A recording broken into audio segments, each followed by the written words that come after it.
friends, and welcome back to the Woodenburn Reads YouTube channel. I'm Emily, and here on my channel I love to talk about all sorts of cozy, wholesome books. Today we have my June reading wrap-up, and this is probably going to be the last wrap-up of this type for this year, which I will explain in a minute.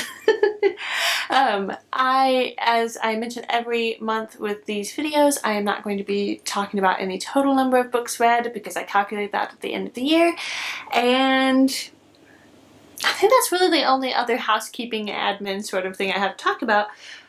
Other than, like I said, I think I am going to go moving forward. I'm going to attempt to do weekly reading wrap-ups. And the reason for this is twofold. One, I would love to be more consistent and have a regular video out every single week. I would love that so much.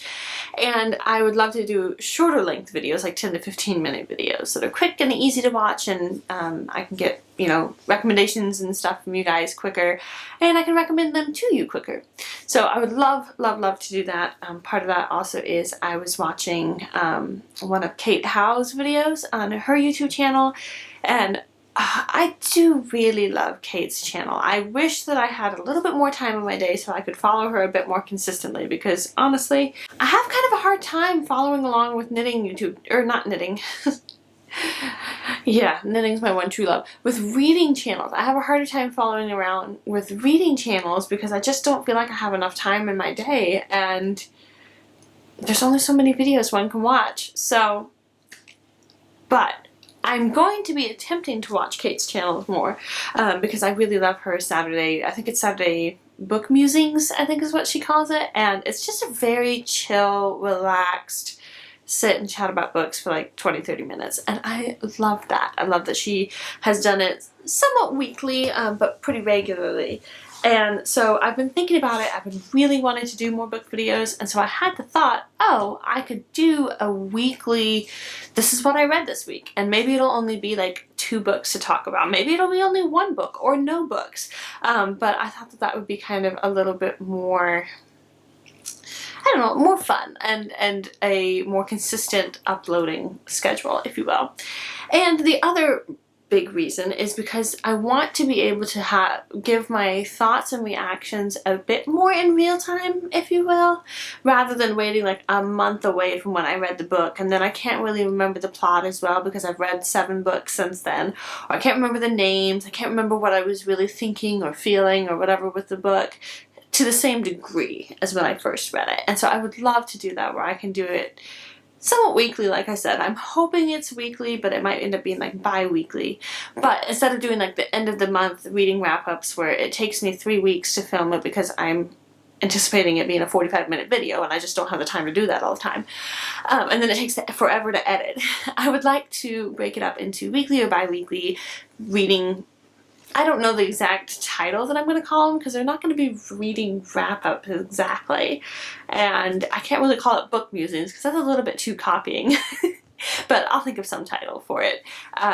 So yeah, and I want to be able to share more, because there's been a number of books that I've read and I'm like, oh, this is what I want to tell people and this is how I want to talk about it, and then by the time I get to my reading wrap-up from that month, I've completely forgotten all of that. So that is all of the admin and intro-y bits that I have to share today. I'm going to try and keep this one short. My husband has our boys out on a father-son sort of excursion, and I'm not sure how much longer they're going to be gone. So we're going to just dive right in. I did not read quite as much this month as I have in previous months, and that was purely because we had a family wedding at the beginning of the month, and so we were traveling, and just, it was busy, chaotic, and a lot going on. I dove back into some of my British Library Crime Classics books. I found that there were a couple more of the short story compilations that I had not read yet. So I read Lessons in Crime by various authors. It's edited together by Martin Edwards. And that one was as lovely as the rest of them. I truly enjoy the British Library Crime Classics short story collections. They are my favorite. If I could get the actual physical copies of all of those, I think that would be splendid. So it's just yeah, Golden Age murder mysteries. Some of the stories I like better than others, but I just really enjoy reading those compilations. Then I read a Betty Neal's book, which was just lovely. And then I read Death and Miss Dane by Elizabeth Cadell. And I did very much enjoy this one, but... And see, this is the other thing too, where it's like I don't 100% remember everything that happened in the book. My note on my notes app is that it was too rushed, and I do remember that it felt like it just sped through the book way too quickly. So it was fun and delightful, and I did enjoy it, and I did enjoy the writing style, but it was just too quick, like too much happened too soon. Then I read The Z Murders by J. Jefferson Farjeon. I'm not 100% sure. Okay, so this author is amazing. I love his writing so much.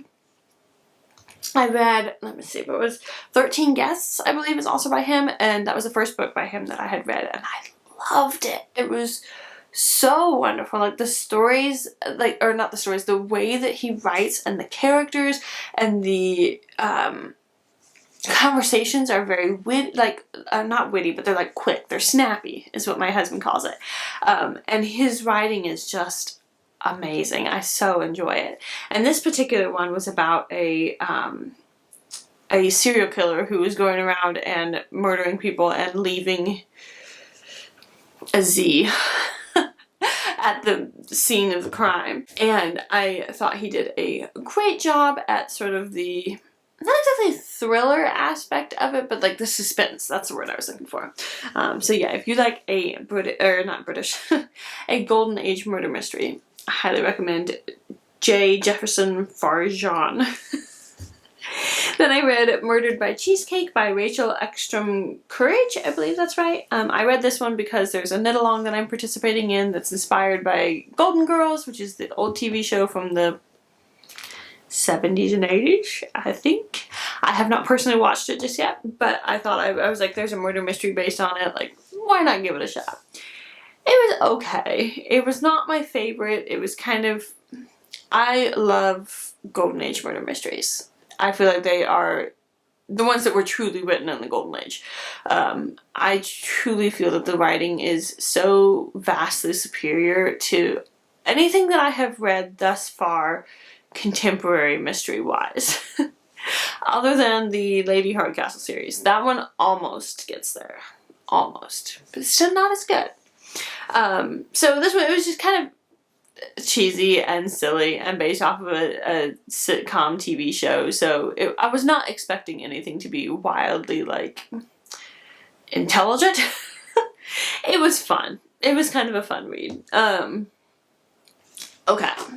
Then I read The Cuckoo in Spring by Elizabeth Cadell, and oh boy, I did not like this one. I would go so far as to say that I loathed this one. It was awful, and I don't recommend it. It was not a fun time.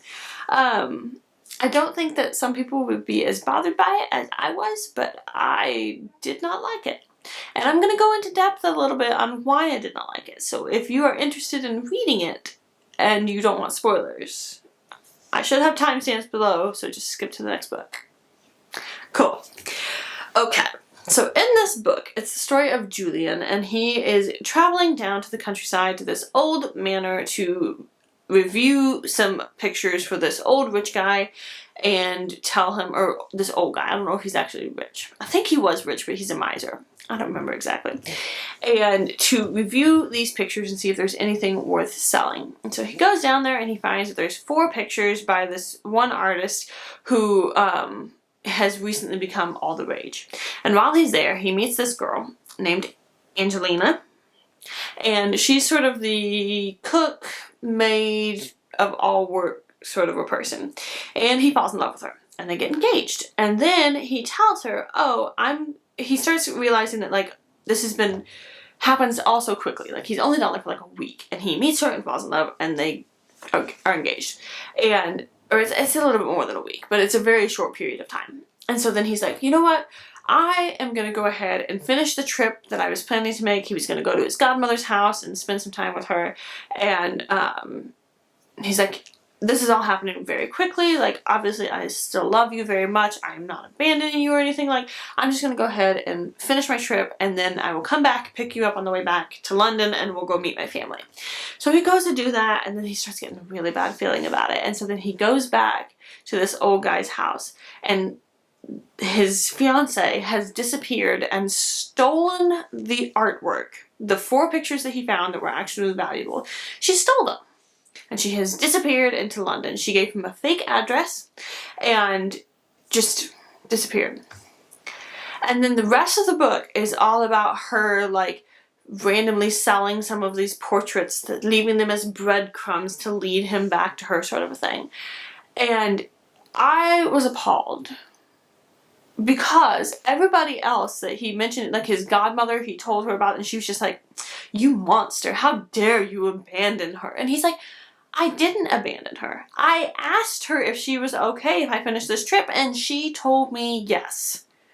So, and then it's like this whole thing where everybody just starts blaming him and accusing him of being this horrible person, when the real truth of the matter was, she was a horrible person. This girl was terrible, and she was just so bratty and entitled and rude, and yes, she had a little bit of a tragic past with issues with, like, her mom and dad. I'm not going to go into depths of it because I won't give all the details of it, but I was just disgusted. I really had to push myself to finish the book, because I was like 80% of the way through or something, and I was just like, this girl is atrocious. She just needs to go off to Timbuktu and never be seen or heard of again, because he deserves someone so much better. And it was just the whole fact that everybody around him, like when he starts talking about it a little bit, they're just like, you brute of a person, how dare you? And I was just like, guys, he didn't do anything wrong. Like, he didn't. She's the one that was a criminal that stole the paintings and then just disappeared and then starts selling them and profiting off of them. Like, it's just, ugh. It was disgusting. I hated it. Had very strong feelings about it. And after that, I really was soured of reading Elizabeth Cadell books. I was very excited about it previously, and then I read that one and I was like, you know what? I'm done for now. I'll come back to this later, but like I even tried this past week to read another one, but I'm just so nervous that there's going to be another stupid, horrible character in it, and I don't know. It's going to be a hot minute before I'm going to pick up another one of her books, because I disliked it so much. And then there's the other part where like his sister is having a baby, and then he finds out that she may have talked to Angelina, and so he goes to visit her in the hospital like the day after the baby's born or whatever, to try and find out information, get an address from her for his fiance, horrible woman. And then when he's there, she realizes that he's not there to visit the baby, and so she starts bawling and wailing and hollering about what a terrible person he is, that he would come and do this and not even care about his nephew. And I was just like, this is disgusting. Like, this poor guy is surrounded by these idiot women. Like, this is the worst. So, like I said, I had some strong feelings about that one. Did not like it. So thankfully, I was able to read an excellent book by D.E. Stevenson. I read 5 Windows. This is another one of my all-time favorite D.E. Stevenson books. It was lovely. The concept of it, where it was kind of broken into 5 sections, if you will, where it talks about my first window, and his first window was when he was like a boy and he was living at his home with his mom and dad, and then the next window is when he's like going to school in town and he's living with his uncle, and then the third window is when he's like... I loved it so much.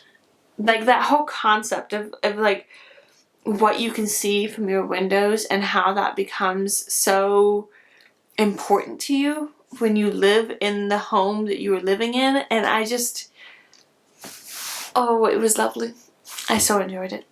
It was very refreshing to read that book. It was good timing after that horrible Elizabeth Cadell book to then read such a wonderful, wholesome, beautiful D.E. Stevenson book. It like restored my faith in books. And then I read Because of Sam by Molly Clavering. This one was pretty cute. It was another small town, English village life sort of a scenario with this widow and her daughter, and these are always hard to talk about, like I have said many times before, without worrying about giving spoilers, but there's a sweet romance in it, and there's a dog named Sam, and I don't know, I loved the characters in this, and just, it was really lovely. It was another cozy one. It was not as good as D.E. Stevenson, just saying, because I do feel like Molly Clavering tends to focus a little bit more on the sort of contentious relationships at times between people. So that can be ever so slightly more stressful, but it's not like enormously stressful, if that makes sense. It's just like 1 degree less cozy for me than a D.E. Stevenson book. And again, I haven't read all of D.E. Stevenson's books, so there are definitely some of her books that I have liked less than others, but anyway. And then that's about all that we're going to talk about, because I'm back on a Patricia Wentworth kick. So I end up reading Miss Silver Deals with Death, Through the Wall, and Miss Silver Comes to Stay, because I just needed some good books in my life. Because like I said, that Elizabeth Cadell book really soured things for me. It was just such a downer of a book.